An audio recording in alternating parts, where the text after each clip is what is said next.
costretti a lavorare oltre 10 ore al giorno, nessun riposo, nessun giorno di ferie in condizioni igieniche pessime, senza sicurezza per 3,20 € all'ora. Il blitz dei carabinieri è scattato nelle ore scorse, le pattuglie si sono fermate in 4 laboratori calzaturieri ad Altivole, Asolo e Borso del Grappa. 5 cinesi sono finiti in manette, 4 uomini trasferiti nelle carceri di Venezia e Treviso, una donna agli arresti domiciliari e 3 persone denunciate nell'inchiesta condotta in sinergia con la Procura di Treviso. Sfruttavano, controllavano e sorvegliavano i lavoratori, alcuni connazionali, altri pakistani, e proprio per questi ultimi il trattamento riservato era fatto di atti vessatori, insulti, minacce di licenziamento se non avessero obbedito, non solo. In particolare ad Altivole abbiamo verificato che i lavoratori cinesi erano stati collocati all'interno di strutture ricavate all'interno del laboratorio, peraltro dotate di riscaldamento. Invece i cittadini pakistani erano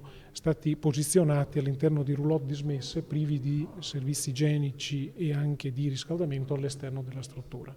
Al freddo mangiavano poco gli avanzi, giorno dopo giorno. Per i cinesi veniva riservato un occhio di riguardo rispetto ai pakistani sfruttati e fatti vivere in maniera disumana. 11 di loro sono stati sistemati in strutture protette. Sono stati collocati in strutture di accoglienza e nei loro confronti verrà avviato appunto grazie alla collaborazione che hanno dimostrato, un percorso di tutela e di protezione. Tutte le attività sono state sospese, tutte legate dallo stesso filo, sfruttamento e favoreggiamento dell'immigrazione clandestina.